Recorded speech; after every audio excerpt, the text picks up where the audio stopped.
नुकताच कॉमेडियन कुणाल कामरा यांनी शिवसेनेचे मुख्य नेते आणि महाराष्ट्राचे उपमुख्यमंत्री एकनाथ शिंदे यांच्यावर केलेली एक कॉमेडी हा वादाचा जास्त भाग बनलेली आहे आणि इतका की कुणाल कामरावर गुन्हा नोंदवण्यात आलेला आहे। कुणाल कामराने जिथे हा कॉमेडी शो सादर केला तिथे जाऊन तर अक्षरशः तोडफोड करण्यात आलेली आहे आणि कदाचित तिथे सुद्धा अनधिकृत बांधकाम आहे म्हणून बुलडोझरची कारवाई सुद्धा होऊ शकते, इथपर्यंत सगळ्या गोष्टी पोहोचलेल्या आहेत। पण मुळात कुणाल कामरा याच्याबद्दल किंवा आता जो सगळा हा वाद उठलेला आहे त्याच्याबद्दल दोन मतप्रवाह आहेत। एक आहे की ज्यांचं असं म्हणणं आहे की कुणाल कामरा यांनी ज्या वेळेला अशा पद्धतीची कॉमेडी केलेली आहे त्याच्यामध्ये एक भान असणं आवश्यक आहे की तुम्ही कुणा विरोधात हे बोलताय। एकनाथ शिंदे महाराष्ट्राचे उपमुख्यमंत्री आहेत, शिवसेनेचे मुख्य नेते आहेत, माजी मुख्यमंत्री सुद्धा राहिलेले आहेत, त्यांच्यावर टीका करताना अशा पद्धतीने कॉमेडी करणं हे काही योग्य नाहीये। अभिव्यक्ती स्वातंत्र्य जरूर आहे पण त्याचा स्वैराचार होता कामा नये असं त्याच्यामध्ये म्हटलं जातंय। सो हा एक मतप्रवाह आहे। दुसरा मतप्रवाह असा आहे की आपल्याकडे भारतामध्ये अभिव्यक्ती स्वातंत्र्य आहे, freedom of speech and expression हे आपल्याकडे आहे। अशा परिस्थितीमध्ये एकाने कॉमेडी केली म्हणून लगेच तोडफोड जाऊन करणं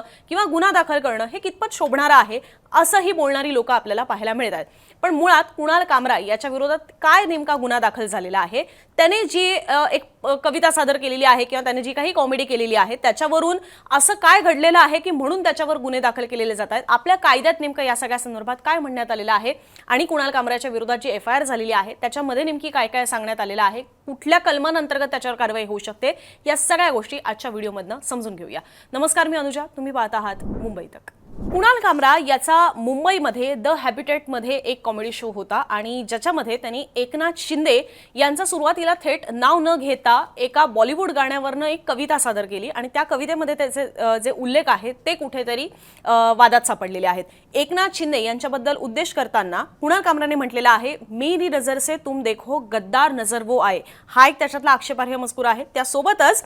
मंत्रालय से ज्यादा फडणवीस की गोदी में मिल जाए अशाही पद्धतीचा त्याच्यामध्ये उल्लेख पाहायला मिळतोय। कविता फार मोठी आहे त्या क्लिप्स आता बऱ्यापैकी सोशल मीडियावर व्हायरल आहेत, त्यामुळे संपूर्ण सांगत नाही, पण हे काही असे मोजके शब्द आहेत की जे त्या कवितेतले वादात सापडलेले आहेत आणि त्याच्यावरच कुणाल कामरा याच्या विरोधामध्ये शिंदेची शिवसेना ही प्रचंड आक्रमक झालेली आहे आणि सुरात सूर हा काहीसा भाजपने सुद्धा मिळवलेला आहे। आता मुद्दा येतो की हे असे शब्द हे खरोखर गुन्हा दाखल करण्या इतपत वादात सापडू शकतात का किंवा गुन्हा दाखल करण्या इतपत या शब्दांनी कारवाई होऊ शकते का, असे काही प्रश्न त्याच्यामध्ये विचारले जात आहेत। सगळ्यात पहिले या सगळ्या संदर्भात बोलताना महाराष्ट्राचे मुख्यमंत्री देवेंद्र फडणवीस यांनी आता नुकत्याच सुरू असलेल्या विधिमंडळ अधिवेशनात बोलताना असं सांगितलेलं आहे की संविधानाने प्रत्येकाला अभिव्यक्ती स्वातंत्र्य हे दिलेलं आहे, ते स्वातंत्र्य अबाधित आहे, अमर्याद आहे, पण तथापि त्याची मर्यादा काय आहे तर हे सुद्धा त्यांनी फडणवीसांनी याच्यामध्ये सांगितलेलं आहे। फडणवीसांचं म्हणणं आहे की ज्या वेळेला तुम्ही दुसऱ्याच्या स्वातंत्र्यावर घाला घालता किंवा गदा आणता त्या क्षणी तुमचं स्वातंत्र्य जे आहे ते मर्यादित होतं। त्यामुळे जरी कोणी सांगत असेल की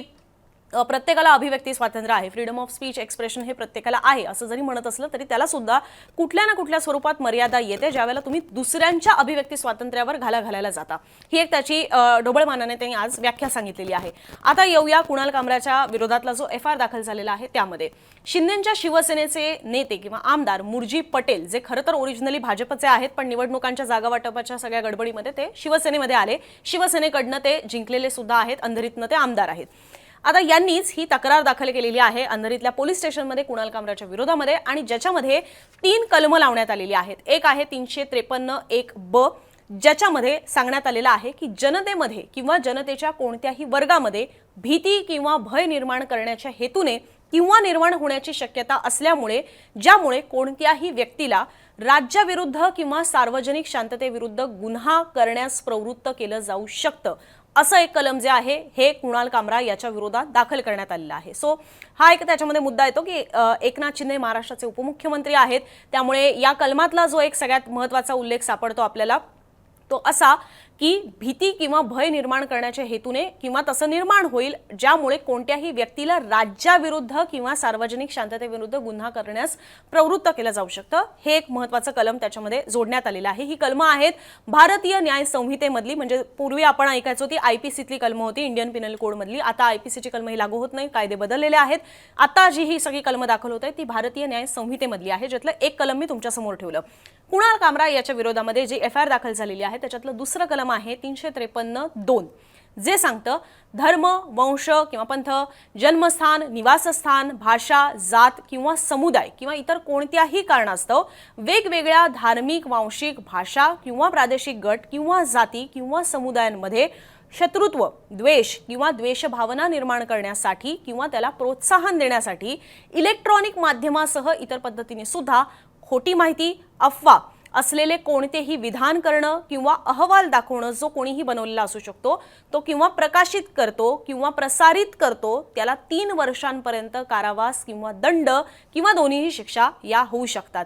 थोडं किचकट आहे किंवा थोडं मोठी आहे याची परिभाषा आपण बघायची झाली तर, पण बेसिकली याच्यामध्ये कुठलेही धार्मिक असतील, सांस्कृतिक म्हणजे आपण ज्याला जात म्हणू शकतो किंवा भाषा म्हणू शकतो किंवा समुदाय म्हणू शकतो, यांच्यामध्ये द्वेष निर्माण करणं किंवा शत्रुत्व निर्माण करणं अशा किंवा त्या गोष्टीला प्रोत्साहन देणं, मग ते इलेक्ट्रॉनिक माध्यमांद्वारे असेल किंवा वेगवेगळ्या माध्यमांद्वारे असेल, त्याच्या गोष्टी पब्लिश करणं हा सगळा गुन्हा ठरतो आणि या अनुषंगाने सुद्धा कुणाल कामरावर हे कलम जे आहे ते दाखल करण्यात आलेलं आहे।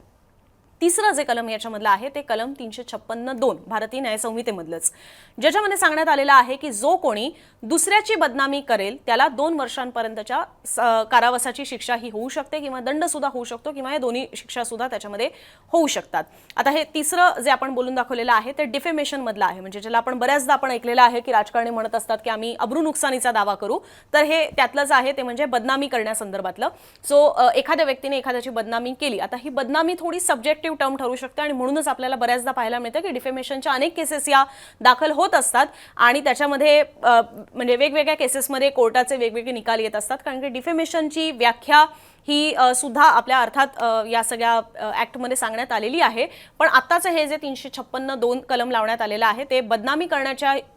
जर हेतू असेल किंवा ती बदनामी झालेली असेल तर त्या अनुषंगाने ती कारवाई याच्यामध्ये दाखवण्यात आलेली आहे, ज्याच्यामध्ये सुद्धा तुरुंगवासाची शिक्षा आहे। सो अशा पद्धतीने कुणाल कामरा यांनी जी केलेली ही सगळी वक्तव्य आहेत त्याच्यामध्ये ह्या कलमांअंतर्गत त्याने तो गुन्हा केलेला आहे अशा पद्धतीने ती FIR दाखल करण्यात आलेली आहे। अर्थात या सगळ्या गोष्टी आता कोर्टाला ठरवायच्या आहेत, हे प्रकरण कोर्टामध्ये जाईल कारण की FIR दाखल झालेली आहे, चौकशी होईल, कोर्ट याच्यावर म्हणजे